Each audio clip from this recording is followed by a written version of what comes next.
ये क्या बात होती है, आपने करण जौहर और शाहरुख खान के लिए जो इतना गंदा गंदा लिखा। मैंने अपने पिछले वीडियो में आप लोगों को करण जौहर के बारे में बताया था कि उसने ट्विंकल काजोल के शो पे कहा है कि मैं जब 26 साल का था तो मेरी किसी ने ले ली थी। तो पूरी छानबीन करने के बाद पता चला है कि वो SRK है जिसने करण की गांव का गुरगांव बनाया था। वो SRK ही है जिसने करण की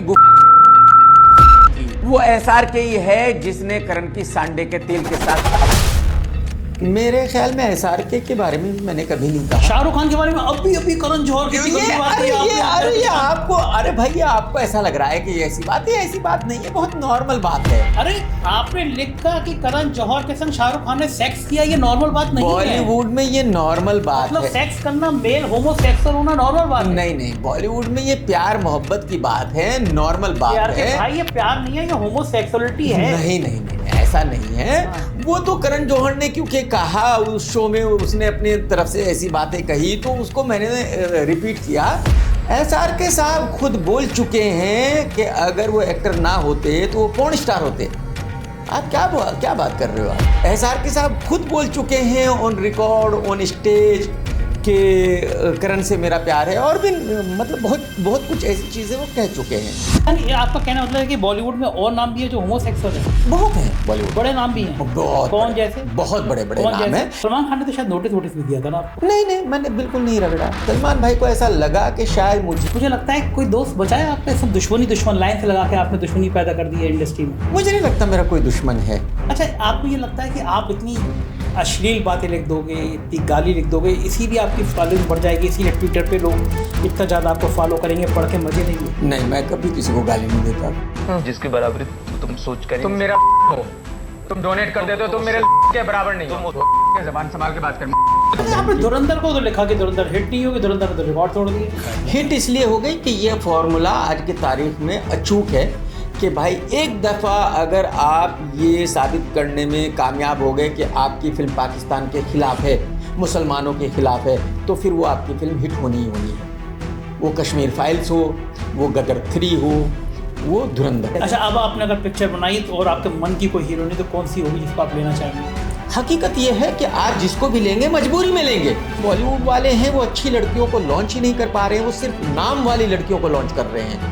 ये संजय कपूर की बेटी है, ये सैफ अली खान की बेटी है, ये चंकी पांडे की बेटी है। शायद इस चक्कर में जो है वो अच्छी लड़कियां लॉन्च नहीं हो पा रही।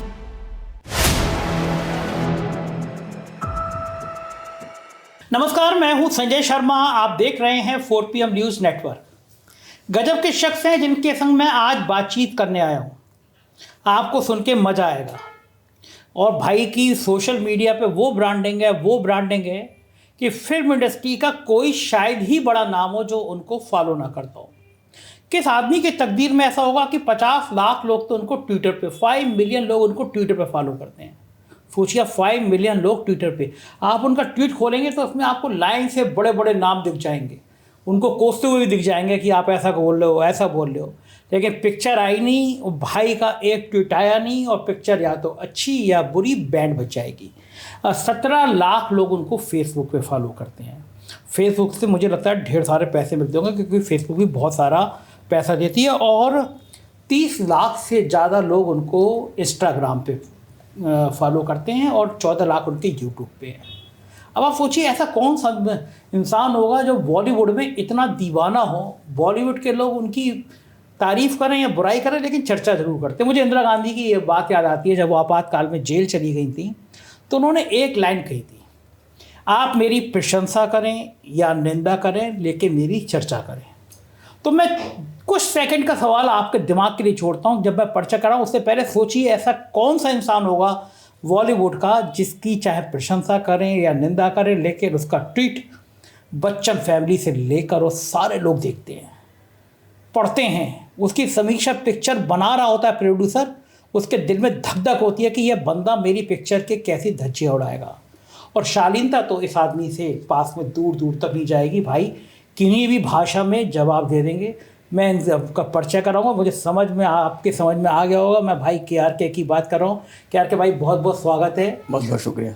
आपसे बात करने से पहले मुझे डर ये लगता है कि आपके मुँह से कुछ अश्लील वाले शब्द ना निकल जाए। आपको देख के आपको बिल्कुल लगता ही नहीं है कि ये मुस्कुराता हुआ चेहरा जब लिखने बैठते हैं आप, तो एक तरफ से सोचते हैं कि आज इसकी बैंड बजानी है। ये मन में गुस्से से लिखते हैं ट्वीट और समीक्षा, या कुछ जहन में आता है कि यार चलो आज इसकी बैंड बजा ही दूँ? ऐसा क्यों करते हैं आप? नहीं, एक्चुअली मुझे मज़ा आता है ऐसी बातें किसी के लेने में कि भाई अगर किसी के बारे में कहूँ तो बेचारा थोड़ा सा परेशान हो, थोड़ा सा गुस्सा है उसे, वो थोड़ी सी गालियाँ दे तो ऐसा करने में मुझे मज़ा आता है। नहीं तो आप तो मुझे जानते ही हैं कि मेरा जो रियल स्वभाव है वो तो ऐसा है नहीं। अरे भाई ये क्या बात है? आपने करण जौहर और शाहरुख खान के लिए जो इतना गंदा गंदा लिखा, वो केवल मजे लेने के लिए लिख सकता है? मतलब इतने बड़े स्टार और आपने इतनी भाषा, इतनी अश्लील भाषा लिखी, मैं तो चैनल बोल भी नहीं सकता। नहीं भाई क्यों लिख दिया आपने? नहीं, मैंने कहा लिखा। हाँ। वो तो करण जौहर ने खुद ही कहा। वो एक शो में गए थे। हाँ। और वहाँ उन्होंने वो बातें खुद ही कही कि कितनी एज में उन्होंने क्या किया। मैंने तो सिर्फ जो उन्होंने बताया था, जो उन्होंने हिंट दिए थे कि भाई ये शाहरुख का नाम थोड़ी नहीं, उन्होंने हिंट दिया था।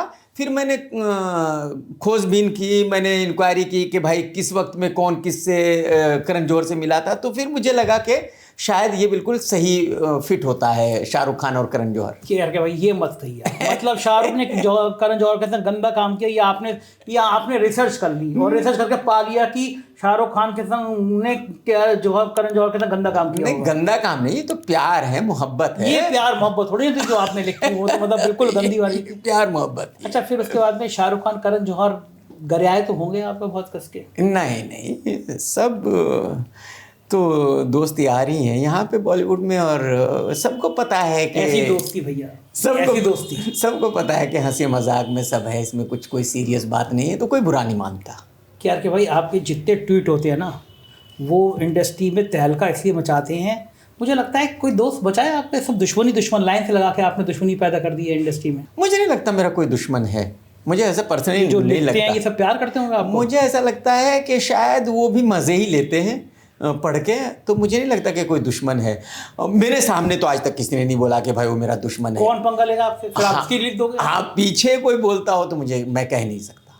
अच्छा, आपको ये लगता है कि आप इतनी अश्लील बातें लिख दोगे, इतनी गाली लिख दोगे, इसीलिए आपकी फॉलोइंग बढ़ जाएगी, इसीलिए ट्विटर पे लोग इतना ज़्यादा आपको फॉलो करेंगे, पढ़ के मजे लेंगे? नहीं, मैं कभी किसी को गाली नहीं देता, कभी कोई अश्लील बात नहीं लिखता। और ये अश्लील बात का तो मैंने उदाहरण ही दे दिया आपको। नहीं, जो बातें मैं लिखता हूँ वो शायद लोगों को थोड़ी सी चुभती हैं, क्योंकि उसमें थोड़ी सी सच्चाई होती है, थोड़ी सी रियल होती है, जो और कोई पत्रकार नहीं लिख सकता वो मैं लिख देता हूँ, तो शायद उसकी वजह से थोड़ा सा ऐसा लगता है। लेकिन ऐसी कोई मेरी ट्वीट नहीं है जिसमें कोई गाली हो या कोई ऐसी बात हो जो नहीं कहनी चाहिए। क्या कि भाई आपके इन सब पंगे की वजह से आपके संग भी कई बार पंगे हुए, आप पे भी मुकदमे मानहानि के हो गए? हाँ, कई बार हुए हैं। वो तो देखो, नहीं समझ रहे हो क्या होता है, मैं आपको बताऊँ, ये मानहानि के मुकदमे क्यों हुए हैं उसका रीज़न मैं आपको बताता हूँ। अगर मैं आपको नहीं जानता, मैंने आपके बारे में कुछ कह दिया, तो आपको कोई फ़र्क नहीं पड़ता।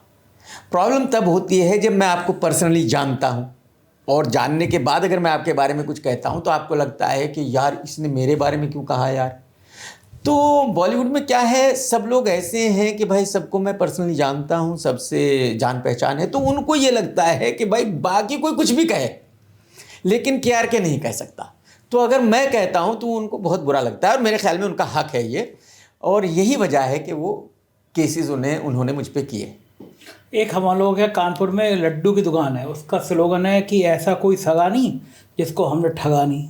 तो इंडस्ट्री में ऐसा कोई बचा नहीं है जिसको KRK ने पेला नहीं। नहीं, कोई बचा है? ऐसे बहुत लोग हैं, बड़े लोगों में कोई बचा है ऐसा? हाँ, ऐसे बहुत लोग हैं। शायद अमिताभ बच्चन को छोड़ दिया होगा आपने। नहीं, अमिताभ बच्चन साहब ही नहीं, बच्चन फैमिली तो खैर उनके बारे में तो मैंने कभी कुछ कहा ही नहीं। मेरे ख्याल दोस्ती है उनसे आपकी? मेरे ख्याल में SRK के बारे में भी मैंने कभी नहीं कहा। शाहरुख खान के बारे में अभी करण जौहर की आपको, अरे भैया आपको ऐसा लग रहा है कि ऐसी बात है? ऐसी बात नहीं है, बहुत नॉर्मल बात है। अरे आपने लिखा कि करण जौहर के संग शाहरुख खान ने सेक्स किया, ये नॉर्मल बात नहीं है। बॉलीवुड में ये नॉर्मल बात मतलब सेक्स करना, मेल होमोसेक्सुअल होना नॉर्मल बात है? नहीं, बॉलीवुड में ये प्यार मोहब्बत की बात है। है, नॉर्मल बात प्यार के है। भाई ये प्यार नहीं है, ये होमोसेक्सुअलिटी है। नहीं नहीं नहीं नहीं, ऐसा नहीं है। हाँ। वो तो करण जौहर ने क्योंकि कहा उस शो में, उसने अपनी तरफ से ऐसी बातें कही तो उसको मैंने रिपीट किया।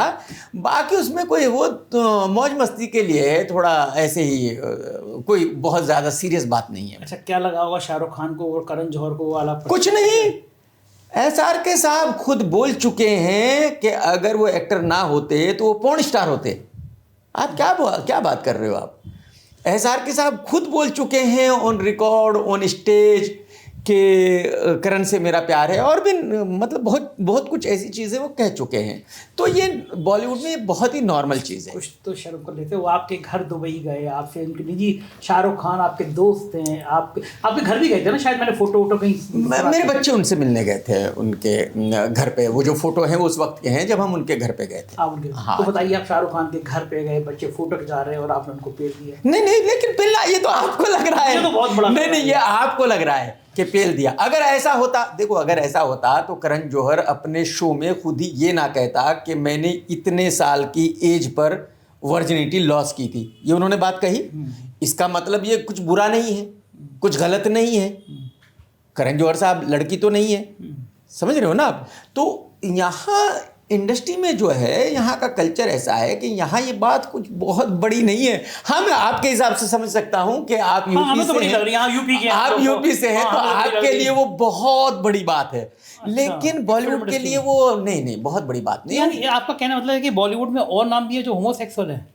बहुत हैं बॉलीवुड बड़े नाम भी हैं? बहुत कौन बड़े, जैसे? बहुत बड़े बड़े कौन नाम जैसे? हैं। नहीं, मैं नाम नहीं लेना चाहूंगा, लेकिन वो लोग ट्वीट में आप लिख देते हैं और लाइव में आप नाम लेकिन लिख वो देते हैं। लोग जो हैं खुद ही ऑन कैमरा ये कह चुके हैं कि हाँ वो हैं। अब तो खैर सरकार ने भी इसको कानून हाँ, तो ये कोई बहुत बुरी बात नहीं है। ये बॉलीवुड में खासकर ये बहुत ही नॉर्मल है, बहुत ही नॉर्मल है। आप तो- अगर आपको याद हो, एक शो था, एक उन्होंने शो किया था जो बाद में वो शायद डिलीट कर दिया था वो वीडियोस। करण जौहर ने एक शो किया था जिसमें सब गए थे, कुछ रोस्ट कुछ ऐसा किया था। उसमें यही सारी बातें हुई थी। आज अगर वो वीडियो आप उठा के देखोगे तो जो बातें आप कर रहे हो, ये बातें ऑन कैमरा नॉर्मल बॉलीवुड वाले वहाँ बैठे थे, उनके सामने ये बातें हुई थी। तो इससे आप अंदाज़ा लगा सकते हैं कि ये नॉर्मल बातें हैं। तो आपको जब आप इतनी समलैंगिकता की तारीफ कर रहे थे तो आपको भी किसी लड़के से प्यार हो गया था कभी? नहीं भाई, मैं तो स्ट्रेट हूँ, मुझे तो ऐसी नहीं, आपने चीज़ इतनी नॉर्मल सी तारीफ सी करी, मुझे लगा कि आप भी नहीं, मैं ऐसी चीज़ों से बहुत दूर हूँ। तो लेकिन मैं बॉलीवुड में भी, मैंने बोला ना, बॉलीवुड में सब तरह के लोग हैं, लेकिन यहाँ इन चीज़ों को कुछ बहुत ही अजीब नहीं माना जाता। ओके। सलमान खान को आपने बहुत बुरी तरह से रगड़ा था। सलमान खान ने तो शायद नोटिस भी दिया था ना आपको? नहीं, मैंने बिल्कुल नहीं रगड़ा। सलमान, जैसे मैंने अभी आपको बताया, सलमान भाई को ऐसा लगा कि शायद मुझे उनकी फिल्म का गलत रिव्यू नहीं देना चाहिए था। गलत रिव्यू मीन्स निगेटिव रिव्यू नहीं देना कौन सी चाहिए था। फिल्म थी वो? राधे। उनको लगा कि मुझे राधे को बहुत अच्छी फिल्म बताना चाहिए था, मास्टरपीस बताना चाहिए था। मैंने उनको नहीं बताया, और जब मैंने उनकी फिल्म के बारे में निगेटिव कहा तो शायद उनको वो ठीक नहीं लगा, अच्छा नहीं लगा। और यही वजह है कि शायद उस वक्त वो गुस्से में थे, उस वक्त वो अदालत चले गए। लेकिन ठीक है, शायद बाद में उन्होंने सोचा होगा कि भाई ऐसा कुछ मैंने कुछ गलत तो कहा नहीं था। समीक्षा करते हैं, सभी क्रिटिक्स करते हैं, और हर क्रिटिक की अपनी मर्ज़ी है कि वो क्या कहना चाहता है। तो मुझे नहीं लगता कि किसी भी फिल्म मेकर को, किसी भी एक्टर को, किसी भी डायरेक्टर को, किसी भी प्रोड्यूसर को किसी के रिव्यू का बुरा मानना चाहिए, बुरा लगाना चाहिए। ऐसा कुछ है नहीं एक्चुअली। लोग बड़े और कोई फ़र्क, और मैं ये भी कह दूं, मैं ऑन रिकॉर्ड ये कह दूं कि कोई फ़र्क नहीं पड़ता किसी के भी रिव्यू से। शायद थोड़ा बहुत फ़र्क पड़ता होगा, लेकिन ऐसा नहीं कि कोई एक क्रिटिक जो है वो रिव्यू कर देगा और एक फिल्म फ्लॉप हो जाएगी। ये नहीं पॉसिबल है। सलमान खान से इस मुकदमेबाजी के बाद कोई मुलाकात हुई? नहीं, मेरी मुलाकात नहीं। कभी नहीं। वो मुकदमा वापस लेने वाली बात भी आपने कभी नहीं कही? नहीं, मैंने तो नहीं कहा, लेकिन शायद वो खुद ही ले लेंगे, क्योंकि उनको खुद ही पता है कि भाई मैंने कुछ गलत कहा नहीं था। कितने मानहानि के मुकदमे हुए आपके ऊपर? काफ़ी हैं। आपको डर नहीं लगता बार बार मुकदमे हो जाते हैं, नोटिस आ जाता होगा? नहीं, मुझे डर नहीं लगता। मानहानि के तो आपको पता है सिविल केस है, तो उसमें मुझे डर तो क्या ही लगेगा सिविल केस में। और सिविल केस को इतनी बड़ी चीज़ है नहीं। और फिर ये कि वो सिविल केस जो मेरे ऊपर हैं वो ऐसे सिविल केस हैं जो होने ही नहीं चाहिए। भाई, अगर मैंने किसी फिल्म को ये कहा कि ये फ्लॉप है तो उस पर केस तो होना ही नहीं चाहिए। तो मुझे पता है कि अदालत में क्या ही उसका रिजल्ट निकलने वाला। मैंने तो किसी फिल्म को फ्लॉप ही कहा है ना, कुछ और तो नहीं कहा। तो मुझे नहीं लगता कि कोई बहुत बड़े मुकदमे हैं, लेकिन हाँ ठीक है, उन्होंने अपने सेटिस्फेक्शन के लिए किए, ठीक है। मुझे कोई मतलब ऐसा नहीं कि मैं कुछ गिला शिकवा है, उनकी मर्जी। लोग कहते हैं कि क्रिटिक लोग जो होते हैं ये पैसा लेकर रिव्यू कर देते हैं, आपको भी पैसे मिलते हैं? ईमानदारी से बताइए। आप मुझे बताइए, जैसे मैंने अभी कहा, मैं पहले आपके पूछने से पहले कह चुका कि किसी भी क्रिटिक के रिव्यू करने से किसी फिल्म को कोई फर्क नहीं पड़ता। चर्चा में तो आ जाती है, आप जब लिखते हैं हजारों लोग देखते हैं। मैं ये कह रहा हूँ किसी भी फिल्म को शायद 1, 2, 4, 5% फर्क पड़ सकता है, लेकिन ऐसा नहीं कि कोई क्रिटिक किसी फिल्म को फ्लॉप कर देगा या कोई क्रिटिक किसी फिल्म को हिट कर देगा, ये पॉसिबल नहीं है। तो मेरी समझ में ये नहीं आता कि भाई कोई भी आदमी, कोई भी प्रोड्यूसर क्रिटिक्स को क्यों पैसे देगा, और आज कितने क्रिटिक्स को पैसे देगा? आज एक तो है नहीं, कोई दो तो है। एक ज़माना था मैं अकेला हुआ करता था। अच्छा, सबसे पहले आप ही अकेले? सबसे पहले मैंने शुरू किया था कौन से सन की बात है? 2013 में। तो ये बीमारी लगी कैसे आपको? नहीं, मेरा एक दोस्त था जो पिछले 3-4 साल से मेरे पीछे पड़ा हुआ था कि भाई कर लो। मैंने बोला मेरा रिव्यू तो कोई देखेगा नहीं। तो मैंने जब करण जौहर की फिल्म रिलीज हुई थी, ये जवानी है दीवानी, उसका फर्स्ट रिव्यू मैंने किया था। यानी वहाँ भी शुरुआत करण जौहर से ही हुई? करण जौहर से हुई थी। तो वो 1 लाख लोगों ने मेरा रिव्यू देखा, तो मुझे लगा हाँ वाकई ही देखेंगे लोग। तो मेरे ख्याल में काफ़ी सालों तक 2018 तक, शायद 4-5 साल में अकेला ही था। अच्छा। हाँ, उसके बाद फिर और लोगों ने शुरू किया। आज तो कम से कम मेरे ख्याल में 200-300 क्रिटिक्स हैं, और ऐसा नहीं कि मुंबई में ही है भाई, दिल्ली में है, कलकत्ता में है, बिहार में है, राजस्थान में है, मतलब सब जगह है। तो एक लंदन, कनाडा, तो एक प्रोड्यूसर कहाँ कहाँ पैसे बांटने जाएगा? तो मुझे नहीं लगता कि पैसे बांटे जा सकते हैं। लेकिन हाँ, क्या होता है कि मुंबई में एक प्रेस शो होता है जिसमें सारी प्रेस को बुलाया जाता है, और सब जितने भी लोग वहाँ आते हैं, जाहिर सी बात है उनको खाना खिलाया जाता है, शराब पिलाई जाती है, फिल्म दिखाई जाती है, उनको बड़ा अच्छा ट्रीटमेंट दिया जाता है। फिर एक एक एनवलप सबको दिया जाता है, उसमें हर किसी की हैसियत के हिसाब से कुछ पैसे होते हैं। तो मेरे ख्याल में, लेकिन वो इतने नहीं होते होंगे कि भाई कुछ बहुत बड़ी अमाउंट होती होगी, मुझे ऐसा लगता है। और क्योंकि वो सब पत्रकार बेचारे ऐसे हैं कि कहीं ना कहीं जॉब करते हैं, किसी ना किसी मीडिया हाउस में काम करते हैं, तो उनको जितना मिल गया उतने भी उनके लिए बहुत हैं घर चलाने के लिए। तो मेरे ख्याल में ये होता है बस। पिक्चर तो आपने बनाई, आपने भी बांटे थे पैसे? बिल्कुल नहीं, सवाल ही पैदा नहीं होता। क्यों? मुझे तो मेरे तो बांटने का सवाल ही पैदा नहीं होता, क्योंकि मेरा तो जब मैंने फिल्म बनाई तो मुझे ऐसा लग रहा था कि मैंने शोले से बड़ी फिल्म बना दी। आइडिया आया कैसे? अचानक क्रिटिक करते करते एक पिक्चर बनानी है? नहीं, क्रिटिक बाद में बना हूं मैं। अच्छा, पहले पिक्चर फिल्म मैंने बहुत पहले बनाई थी। उसका कैसे आइडिया आया? मैंने 2005 में पहली फिल्म बनाई थी। मुझे पहले से बचपन से शौक था कि भाई मुझे फिल्म बनानी है। राइटिंग का मुझे शौक था एक्चुअली। तो उस फिल्म की कहानी, डायलॉग्स, लिरिक्स सब कुछ मैंने लिखे थे। अच्छा। सितम का। हाँ। अच्छा, आप लेखक भी हैं? हाँ, मैं लेखक ही हूँ एक्चुअली। कभी भी हैं? मैं लेखक ही हूँ। मतलब लेखक आप हैं, कवि आप हैं, एक्टिंग भी करते हैं आप, सब गाली भी आप दे लेते हैं, ऐसी की ऐसी तैसी भी आप कर लेते हैं। कितना रूप है क्या के? मैं सब कुछ हूँ एक्चुअली। तो मैंने वो एक्चुअली स्क्रिप्ट वगैरह सब लिखी, तो वो फिल्म मैंने बनाई थी 2005 में। और मुझे ऐसा लग रहा था कि मैंने वो शोले बना दी। इससे बड़ी फिल्म हिंदुस्तान में पहले कभी बनी नहीं है और ना ही आगे बनेगी। क्या नाम था? सितम। अच्छा। और जिन लोगों को मैं, थोड़े बहुत लोगों को जानने लगा था, सावन कुमार जी बेचारे इस दुनिया में नहीं रहे, चले गए। शायद वो पहले आदमी थे जिनको मैं जानने लगा था। तो जो भी ऐसे मेरे जानने वाले थे, उन्होंने कहा था कि भाई इस पर ज़्यादा पैसे खर्चा मत करो, पब्लिसिटी वगैरह पे, इसका कुछ नहीं होने वाला। तो मैंने कहा कि इनको पता ही नहीं मैंने क्या बनाया। तो फिल्म 12 बजे लगी, 3 बजे उतर गई। पहली पिक्चर थी, पहली फिल्म। तो मुझे तब समझ में आया कि इनको पता है, मुझे नहीं पता एक्चुअली, हकीकत ये है। तो वो मेरी पहली फिल्म थी। और वहाँ से कितना नुकसान हुआ? नहीं, बहुत सस्ती सी फिल्म थी। जैसे मैंने बोला, सब कुछ तो मैंने ही किया था। तो मेरे ख्याल में 75 लाख में वो मैंने फिल्म बनाई थी। हीरो कौन था? हीरो एक नया लड़का था, किरण, उस टाइम का अच्छा मॉडल। सन की बात है ये 2005 की। यानी 2005 में भी आप 75 लाख रुपए फूंक सकते हैं। बहुत पैसा है आप पे। हाँ, बिल्कुल। ऊपर वाले की दुआ है, पैसे तो हैं इसमें। तो सुनते हैं लोग कि लंदन के स्विस बैंक में है, दुबई में भी बहुत सारा पैसा। ऐसे लोग कहते हैं कि यार के भाई का बड़ा माल है। ऊपर वाले की दुआ है, पैसे हैं। पैसों से मैं मना नहीं कर रहा हूँ, बिल्कुल हकीकत है। मेरे बच्चे, मेरी फैमिली लंदन में रहते हैं, जाहिर सी बात है। तो पैसे तो हमारे पास हैं। अगर पैसे ना होते तो कैसे रहते? ये तो बिल्कुल सही बात है। दुबई में घर है, लंदन में घर है, सब जगह घर है। तो ऊपर वाले की दुआ है, पैसे हैं। तो 2005 में वो मैंने पहली फिल्म बनाई थी और क्रिटिक में बना 2013 में। 2005 में वो बनाई, फिर 2-3 छोटी छोटी फिल्में और बनाई। और कौन छोटी छोटी कौन सी थी? एक थी मुन्ना पांडे बेरोजगार, एक 2-3 और थी। ये सब छोटे बजट की पिक्चर, छोटी छोटी फिल्में थी। और फिर मैंने इनके भविष्य कैसा रहा छोटी छोटी वाले फिल्म? इनमें मतलब किसी में 5 लाख मुझे घट गए, किसी में 5 लाख मैंने कमा लिए, ऐसे थे। वो सीखने के लिए मैंने बनाई थी। और 2008 में मैंने फिर देशद्रोही बनाई, जिसमें बहुत चर्चा में आई थी, जिसमें मैं खुद हीरो था। उसका भी सब कुछ लिखा था, डायरेक्शन ये वो सब कुछ मैंने किया था और हीरो भी मैं ही था। अच्छा।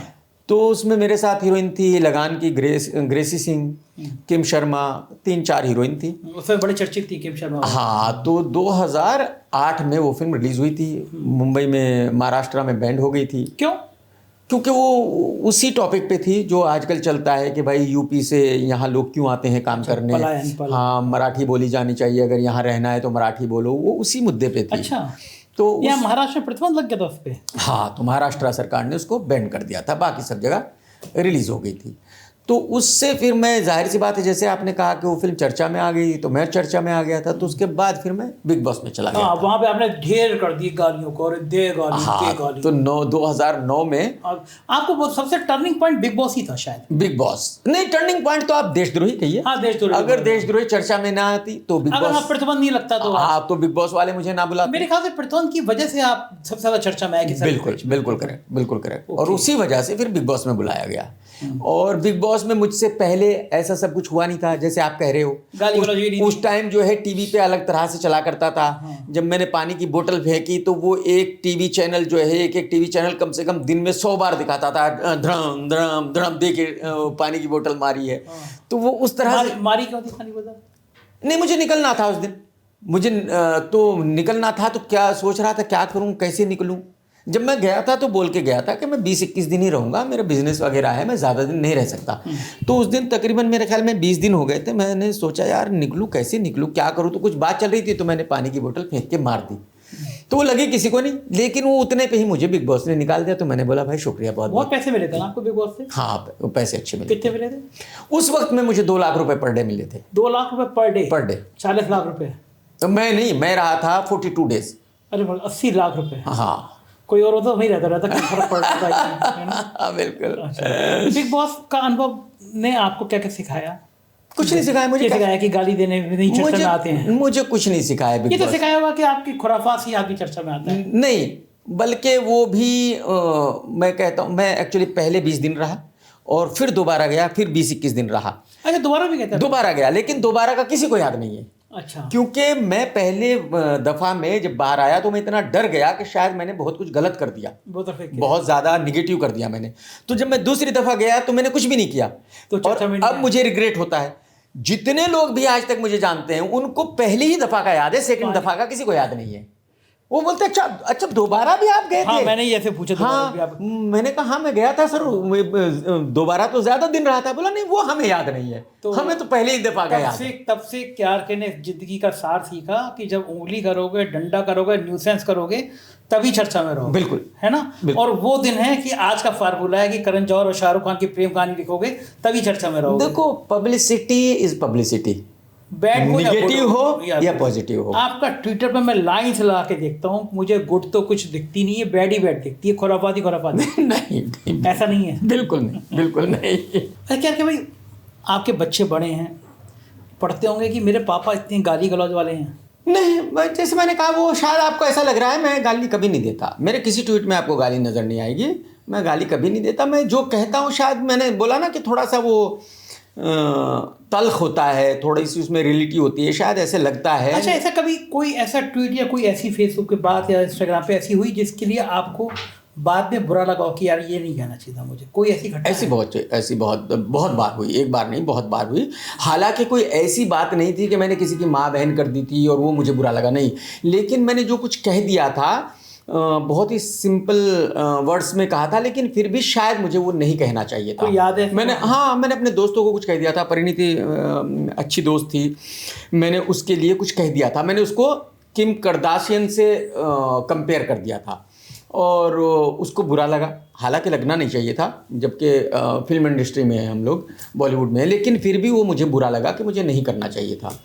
मैंने सोनम के लिए कुछ कह दिया था, उनकी बॉडी को लेके कि भाई हीरोइन ऐसी नहीं ऐसी होती है, और बाद में मुझे वो बुरा लगा कि मुझे नहीं कहना चाहिए था। हालांकि मैंने कुछ बहुत गलत नहीं कह दिया था, बहुत ही नॉर्मल चीज़ें थी जो लोग कहते हैं। किसी भी हीरोइन को देखते हैं तो जाहिर सी बात है, हीरोइन का मतलब ये है कि वो परफेक्ट है तभी तो लोग देखने जाते हैं। कुछ कमी होती है तो लोग कहते हैं भाई ऐसी नहीं ऐसी है। तो लेकिन क्योंकि जैसे मैंने कहा कि लोग मुझे पर्सनली जानते हैं, तो सोनम को बुरा लगा क्योंकि मैंने कहा था, और मुझे भी बुरा लगा कि मुझे नहीं कहना चाहिए था। तो कुछ काफ़ी चीज़ें ऐसी हैं कि भाई मुझे नहीं कहनी चाहिए थी। और रहे मेरे बच्चों की बात, तो मेरे बच्चों को हिंदी आती नहीं है। मेरे बच्चे बॉलीवुड से बिल्कुल भी मतलब वो हिंदी फिल्में नहीं देखते, बॉलीवुड की न्यूज़ वो नहीं पढ़ते, बॉलीवुड के बारे में उनको बिल्कुल कतई कुछ पता नहीं है। पापा एकदम सुपरस्टार, इतने चर्चा में, बच्चों को पता ही नहीं पापा क्या कर रहे हैं। उनको सिर्फ इंग्लिश फिल्मों का पता है, वो इंग्लिश फिल्में ही देखते हैं। बॉलीवुड के बारे में उनको बिल्कुल कतई कुछ पता नहीं। बॉलीवुड के बारे में मतलब वो काफ़ी एक्टर्स को जानते हैं, लेकिन उनका जो फेवरेट है वो सिर्फ शाहरुख खान है। वो उसी से मिले हैं, बाकी किसी से कभी मिलने के लिए उन्होंने नहीं कहा। उन बेचारों को पता ही नहीं होगा पापा ने शाहरुख की भी बैंड बजाई है। तो शाहरुख से अब इधर पिछले कुछ सालों में बात हुई? नहीं, शाहरुख खान से बात तो नहीं हुई, लेकिन ये तो अच्छा, आप जब ट्वीट करते हैं आपको फॉलो कौन कौन करता है बड़े लोगों में ट्विटर पे? तकरीबन बॉलीवुड के सभी करते हैं। कुछ लोग ऐसे हैं जो चुपचाप पढ़ते हैं, जो रियल में फॉलो नहीं कर रहे हैं लेकिन पढ़ वो भी रहे हैं। अच्छा, चुपचाप पढ़ते हैं लेकिन पढ़ते सब। इंडस्ट्री के जितने बड़े नाम है सब क्या का ट्वीट पढ़ेंगे, सब पढ़ते हैं। बच्चन साहब तो शायद फॉलो भी करते हैं आप? बिल्कुल बिल्कुल, है ना, आपके अच्छे संबंध है बच्चन साहब? बिल्कुल बिल्कुल। देशद्रोही के बाद में जो आपने छोटी पिक्चर बनाई, फिर आपका पिक्चर तो भूत खत्म हो गया कि पिक्चर नहीं बनानी है? नहीं, मैंने देशद्रोही बनाई, मैंने बोला नहीं। उसके बाद फिर देशद्रोही के बाद मैं बिग बॉस में चला गया, और जो मुझे चाहिए था वो मिल गया। मुझे तो फेमस ही होना था, कोई मुझे एक्टर तो बनना नहीं था, तो मैं फेमस हो गया था, ख़त्म। तो उसके बाद फिर मैंने 2014 में एक और फिल्म की, एक विलन, जिसमें श्रद्धा थी और रितेश था, सिद्धार्थ मल्होत्रा था। फिर मैंने वो की, उसके बाद मैंने कुछ नहीं किया। अब क्या प्लान है? अभी कुछ प्लान है, कुछ करेंगे इंशाल्लाह, क्योंकि अब जो है मुझे लगता है कि अब कुछ करना चाहिए, वक्त आ गया है कि कुछ करना चाहिए। मतलब इसी तरह का कुछ और गालियों को आगे बढ़ाना चाहिए या पिक्चर बनानी चाहिए? नहीं, गालियों से तो कुछ होने वाला नहीं ना। गालियाँ तो आजकल हर वेब सीरीज़ में इतनी गालियाँ हैं, हर फिल्म में इतनी गालियाँ हैं। आप अभी जो पिछले फ्राइडे को फिल्म रिलीज हुई है उसको देख के आए हैं, कितनी गालियाँ हैं। अच्छा, तो आपने धुरंधर को तो लिखा कि धुरंधर हिट नहीं होगी, धुरंधर ने तो रिकॉर्ड तोड़ दिए। धुरंधर ने रिकॉर्ड तोड़ दिए, लेकिन धुरंधर आपने भी देखी, कितनी गालियाँ हैं। गाली के में सिर दर्द हो गया, ईमानदारी बात है। मैंने आपका रिव्यू पढ़ा, आपने कब फ्लॉप फिल्म है, लेकिन लोग चर्चा चले तो कभी भी वाकई में सोशल मीडिया मैं भी देखने गया, मैं और मेरे दोस्त ही, वो दोस्त सो गए और मुझे लगा कि सिर दर्द की गोली खानी पड़ेगी। मेरे को समझ में नहीं आया कि इतने हाउसफुल चल रहे हैं, शो चल रहे हैं, मुझे बकवास से भी बकवास लगी मूवी। करेक्ट उधर, लेकिन मैं ये समझना चाहता हूँ, चूँकि आप इंडस्ट्री में बहुत ज़्यादा हैं, मैं भी इस इंडस्ट्री में आने की कोशिश में हूँ, मैं भी कुछ ना कुछ काम करूँगा इसमें। पिक्चर हिट कैसे हो गई? हिट इसलिए हो गई कि यह फॉर्मूला आज की तारीख में अचूक है कि भाई एक दफ़ा अगर आप ये साबित करने में कामयाब हो गए कि आपकी फ़िल्म पाकिस्तान के ख़िलाफ़ है, मुसलमानों के ख़िलाफ़ है, तो फिर वो आपकी फ़िल्म हिट होनी ही होनी है। वो कश्मीर फाइल्स हो, वो गदर 3 हो, वो धुरंधर हो। बंगाल फाइल्स तो नहीं चली? वो उरी हो। बंगाल फाइल्स, आप ये कहिए कि बंगाल फाइल्स जो है उससे पहले विवेक की कश्मीर फाइल्स चल चुकी थी। एक आदमी की बार बार लॉटरी नहीं लग सकती, वो एक दफ़ा लगती है, वो लग चुकी थी, उनकी बात ख़त्म हो गई। तो अब जो है नहीं, जैसे वो कन्हैया दर्जी के ऊपर वो बनाइए, कोई नहीं देखने हमें जाने, और वो खुद रो रहा था, हिंदू डूब मरो जाके, और कोई नहीं देखने गया, कोई नहीं देखने तो गया। मुसलमानों के एंगल पे तो ऐसा भी नहीं कि हर पिक्चर नहीं, ये करो, हर फिल्म नहीं चलती भाई। मोदी जी की बायोग्राफी नहीं चली, हाँ, और क्या, तो अटल जी की नहीं चली, बिल्कुल इतनी अच्छी थी। तो ऐसा नहीं है, लेकिन कभी कभी पब्लिक की समझ में आ जाता है। देखो, पब्लिक एक आदमी को आप समझाने नहीं जा सकते। पब्लिक एक दफ़ा जिस तरफ चल पड़ी। तो धुरंधर वालों ने धुरंधर जिन्होंने बनाई थी, उनकी क्या उम्मीद थी कि पहले दिन ये फिल्म बिजनेस करेगी 50 CR का। बिजनेस किया 17 CR का। आप सोचिए, 50 से 17, हालांकि सेकंड संडे को 55 CR का बिजनेस किया। तो इतनी कम ओपनिंग इसलिए लगी कि बिल्कुल गर्मी नहीं थी पब्लिक में। लेकिन जो फिल्म के बनाने वाले थे वो इस बात को समझाने में पब्लिक को कामयाब हो गए कि ये फिल्म पाकिस्तान के खिलाफ है। मैंने भी देखी फिल्म, मुझे तो पाकिस्तान के खिलाफ कुछ नजर नहीं आया। ऐसी 10 पिक्चर बन चुकी है। मुसलमानों के खिलाफ कुछ और गोदी मीडिया डिबेट कर रहा है, देखो मुसलमानों के खिलाफ है, मुसलमानों के खिलाफ मुझे कुछ नजर नहीं आया। भाई अगर आप कहते हो कि प्लेन हाईजैक दिखाया, तो उसके ऊपर ऑलरेडी 10 फिल्में, कंप्लीट फिल्में उस सब्जेक्ट पे बन चुकी हैं। हाँ, वाजपेयी की सरकार थी, बीजेपी की सरकार। बिल्कुल। अगर आप कहते हो कि 26/11 मुंबई में, उसके ऊपर 4-5 फिल्में बन चुकी हैं। पार्लियामेंट पे अटैक है, वो 4-5 फिल्मों में दिखाया जा चुका है। तो सारी चीजें वो थी जो पहले आ चुकी हैं। इसके बावजूद भी लोग ये मानने में कामयाब हो गए कि हाँ भाई ये फिल्म पाकिस्तान के खिलाफ है, हमने पाकिस्तान को धो दिया। बताइए भाई, अटैक हमारे ऊपर हुआ, 26/11 हुआ, पार्लियामेंट पे हुआ, प्लेन हमारा हाईजैक हुआ, लेकिन पब्लिक कह रही है कि देखो हमने पाकिस्तान को धो दिया। अरे भाई, नुकसान हमारा हुआ, हमने कैसे धो दिया? जैसे भी ऑपरेशन सिंदूर में हो गया। एग्जैक्टली। पूरी दुनिया उधर खड़ी हो गई। बिल्कुल। और हम लोग कह रहे हैं हमने बड़ा वजह हमने धो दिया। तो पब्लिक ये पिक्चर बनाने वाले भी सेंटीमेंट देखते हैं कि आज के दौर में, अच्छा बॉलीवुड के वाकई में हिंदू मुसलमान में बढ़ गया है? अब बढ़ गया, मानते हैं आप? इससे पहले नहीं था, कभी नहीं था, लेकिन अब बढ़ गया। एक वक्त ऐसा था, एक वक्त क्या, कभी भी नहीं था ऐसा एक्चुअली, लेकिन अब बढ़ गया। अब जो मैं आपको बताऊं, जो मेरे बेस्ट फ्रेंड्स हैं वो सब हिंदू हैं, कोई मुसलमान नहीं है। और वो जब हम बैठते हैं तो जाहिर सी बात है डिस्कशन करते हैं, तो वो ये कहते हैं कमाल भाई अब तो इतने बढ़ चुके हैं कि अब एक होना बहुत मुश्किल है। अब शायद ये एकता वाली बात कभी होगी नहीं। क्यों हो गया इतना खराब माहौल? क्योंकि बॉलीवुड कभी किसी जमाने में समाज का आईना होता था। लोग पिक्चर देख के, लीडर देखिए, ऐसी पिक्चरें आई थी जो समाज को एक नया संदेश देती। बिल्कुल। तो ऐसा क्यों, इतनी नफरत क्यों आ गई यहाँ? आ गई भाई, जो राजनेता हैं उनका इसमें फ़ायदा है, उनको इलेक्शन जीतने, देखो उनका भी वो बिजनेस है भाई। जैसे आपका पत्रकारिता बिजनेस है, उनका वो बिजनेस है, तो वो अपने बिजनेस को चलाएंगे तो ज़रूर, वो घर तो नहीं बैठेंगे फ्लॉप होकर। अच्छा तो लगता है। आपने मेरा अखबार ट्वीट किया, उस दिन मैं बड़ा खुश हो गया। मैंने कहा कि यार के भाई ने मेरा अखबार ट्वीट किया। बल्कि आपने लाइन लिखी थी, ऐसा कौन बहादुर है इसको डर नहीं लगता। हाँ, मुझे लगा भाई आज के वक्त में ऐसा कौन है जिसको डर ही नहीं लग रहा, ना ईडी का ना सीबीआई का। तो आप बता रहे थे, आप पहली बार शायद आप लंदन में थे ना, जब पहलगांव के बाद हमारा चैनल बंद किया गया था। मैं लंदन में था उस वक्त। तब आप तो पहली दफ़ा मुझे जब आप सुप्रीम कोर्ट वगैरह गए, तब मुझे पता चला कि ये भी कोई चैनल है। उससे पहले मुझे नहीं पता था। और तब मुझे पता चला कि भाई आप बड़ी ही निडरता के साथ चला रहे हैं चैनल को और अखबार को, तो अच्छा लगा। हाँ, मैं भी कह रहा भाई, इसीलिए बात फैन था कि आप भी परवाह नहीं करते किसी से पंगा किससे करना है, क्या करना है, आप भी भिड़े रहते हैं। मैं ये जानना चाहता हूँ कि बॉलीवुड में जो इस समय, अगर मैं तुलना करूँ तो नफ़रत ज़्यादा है या प्यार ज़्यादा है? मतलब जो लोग नफ़रत की दीवार बोते हैं, जो कश्मीर फाइल्स, बंगाल फाइल्स, इस तरह की समाज में दूरी बनाने की बात करते हैं, वो लोग ज़्यादा हैं, या जो अभी भी प्यार मोहब्बत की बात करते हैं? अब जो है मेरे ख्याल में 50-50 हो गया है, आधे इधर आधे इधर। जो लोग उदारवादी हैं वो भी खामोश है, डरे हुए हैं। क्योंकि डर है ना। आज की तारीख में क्या है, डर है। आप अगर आज जैसे आमिर खान ने एक दफ़ा बोला था तो उनको कई सालों तक ट्रोल किया गया। तो क्या है, आज अगर कोई कुछ बोलेगा तो फिर उसको छोड़ा नहीं जाएगा, तो इसलिए सब डर गए। जो बोलना चाहते थे वो भी आज बोल नहीं पा रहे हैं, वो भी चुप हो गए। उनको पता है कि भाई अगर बोलेंगे तो नुकसान होगा, फ़ायदा अब नहीं होगा। अब वो पोजीशन रही नहीं, तो आज की तारीख में सब खामोश है। क्या कि भाई बहुत सारे लोग भारत छोड़ रहे हैं, और छोड़ने वालों में अरबपति ज़्यादा है। बिल्कुल। आपको भी सब कुछ मुंबई नहीं दिया, और आप भी चले गए छोड़ के दुबई, लंदन ज़्यादा रहते हैं, हिंदुस्तान में कम रहते हैं। इसके पीछे कारण क्या है? देखिए, जिसके पास भी पैसे हैं, जो अमीर आदमी है, उसको क्या चाहिए? उसको अपनी फैमिली की सिक्योरिटी और पीस चाहिए। उसका लड़ाई झगड़े से कोई लेना देना नहीं है। ठीक बात। वो अपनी फैमिली को ऐसे माहौल में नहीं रखेगा जहां 1% भी खतरा हो।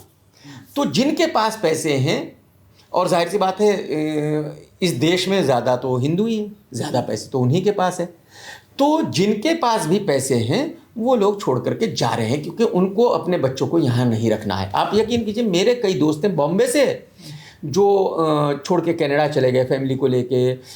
दुबई में हर साल गुजरात से कम मिनिमम कुछ नहीं मुझे लगता है 10-20 हज़ार लोग शिफ्ट होते हैं हर साल गुजरात से जितने भी रिच लोग हैं, सबकी फैमिली वहाँ रहती है, वो यहाँ बिजनेस करते हैं।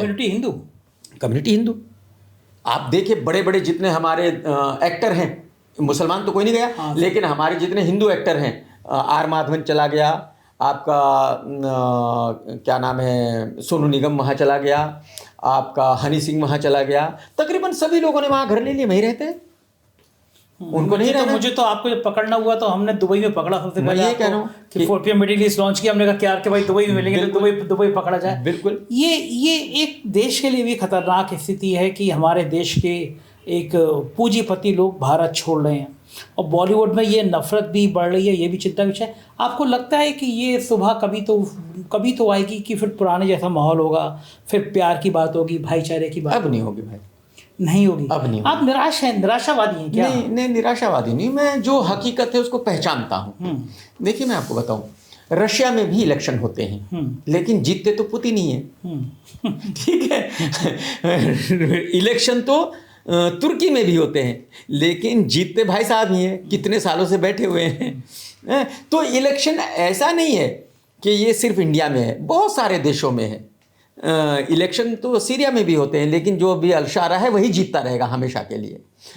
तो अब इंडिया में भी इलेक्शन तो होंगे, लेकिन जीतेगी तो बीजेपी ही, कोई और तो जीतेगा नहीं अब। तो अब जो है, जाहिर सी बात है, कितने सालों तक ये चलेगा? 10 साल, 20 साल, 30 साल, 40 साल, कभी तो इसका एंड होगा। जाहिर सी बात है, कभी तो जनता में इतना रोष होगा कि कुछ अलग होगा।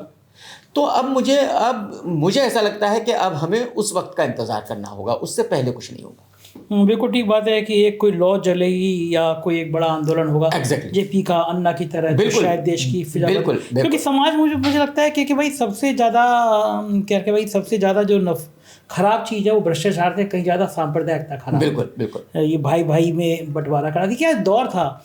मैं तो बदायूं को रहने वाला हूँ, शकील बदायूं, उन्हीं के गीत देखिए आप, मन तड़पत हरिदर्शन को आज, पाँचों वक्त के मोहम्मद रफ़ी के गाने सुनिए आप। हर समय नमाज पढ़ते थे, लेकिन गाने क्या लिखते थे? मधुबन में राधिका नाचे।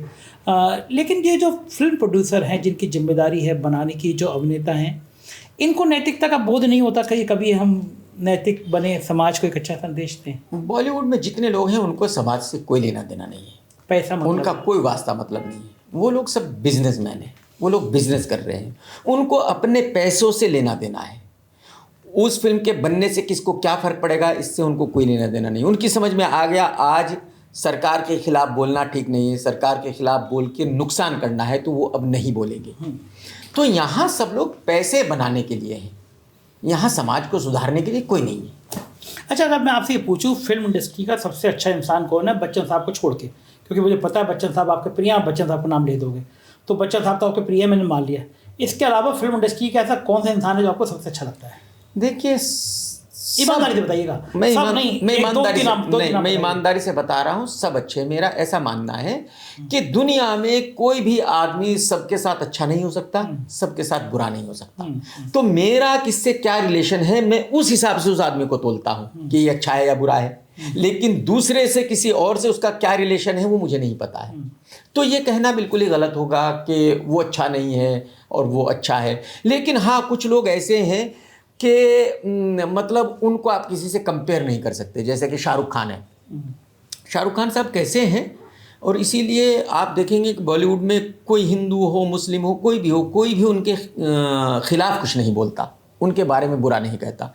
अगर शाह के घर पे 100 लोग आए, 200 लोग आए, कितने भी आए उनकी पार्टी में, वो हर आदमी को जाते हुए उसके साथ जाएंगे, उसके गाड़ी का दरवाज़ा खोलेंगे, वो उसको गाड़ी में बैठाएंगे, दरवाज़ा बंद करेंगे और कहेंगे घर जाके SMS करना कि आप घर पहुंच गए हो। ये शाहरुख खान की सुनिए मेरी ये बात, कोई दूसरा आदमी नहीं कर सकता। इतना बड़ा स्टार होने के बाद आप ट्राई भी करो तब भी नहीं कर सकते आप। हाँ, नहीं कर सकते। ये शाहरुख खान की दरिया, ये सिर्फ वही कर सकता है। तो वो आदमी से, उससे आपको पता चलता है कि वो किस तरह का आदमी है। ये बात मुझे कई लोगों ने बताया कि शाहरुख खान इसी तरह दरिया। हाँ, तो वो किस तरह का आदमी है ये इससे पता चलता है। तो ऐसे बहुत सारे लोग हैं जो बहुत ही अच्छे हैं, जिनके बारे में मतलब कुछ भी आप गलत नहीं सुनेंगे। जैसे अभिषेक बच्चन है, उसके बारे में कभी गलत नहीं सुनेंगे आप। एक बार ट्विटर पे कोई बहस हुई थी ना आपकी अभिषेक बच्चन की, कोई मुझे बता रहा था। नहीं, हम लोगों ने मजाक किया होगा एक दूसरे के साथ। अच्छा। हाँ, जैसे रितेश देशमुख है, उसके बारे में आप कभी कुछ गलत नहीं सुनेंगे। लाइव सा इंसान। हाँ, तो कुछ ऐसे लोग हैं जिनके बारे में आप कभी गलत नहीं सुनेंगे। हीरोइन कौन सी सबसे अच्छी लगती है आपको? देखिए, मुझे ऐसे पर्सनली कोई भी अच्छी नहीं लगती।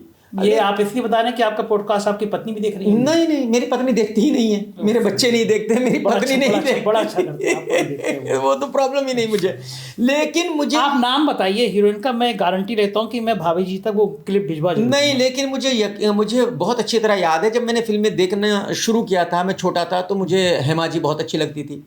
हेमा जी के बाद फिर माधुरी दीक्षित, श्रीदेवी जी बहुत अच्छी लगती थी, फिर माधुरी दीक्षित बहुत अच्छी लगती थी, फिर मैं करीना का और करिश्मा का बहुत बड़ा फ़ैन था, फिर ऐश्वर्या और कैटरीना का बहुत बड़ा फ़ैन था, और अब तो उसके बाद दीपिका का बहुत बड़ा फ़ैन था, और अब तो वो जैसी हीरोइंस वो हुआ करती थी वैसी है ही नहीं अब कोई, तो अब तो किसको ही पसंद किया अच्छा, अब आपने अगर पिक्चर बनाई तो और आपके मन की कोई हीरोइन तो कौन सी होगी जिसको आप लेना चाहेंगे? हकीकत ये है कि आज जिसको भी लेंगे मजबूरी में लेंगे, कोई ऐसी नहीं है कि जिसको ये कहा जाए कि यार ये कैट है, ये दीपिका है, ये ऐश्वर्या है, इसको ले लो, ऐसी कोई भी नहीं। ऐसा अकाल पड़ गया? ऐसा अकाल पड़ गया। कारण क्या है इसका? शायद इसका कारण ये है कि जो बॉलीवुड वाले हैं वो अच्छी लड़कियों को लॉन्च ही नहीं कर पा रहे हैं, वो सिर्फ नाम वाली लड़कियों को लॉन्च कर रहे हैं। ये संजय कपूर की बेटी है, ये सैफ अली खान की बेटी है, ये चंकी पांडे की बेटी है, शायद इस चक्कर में जो है वो अच्छी लड़कियां लॉन्च नहीं हो पा रही हैं।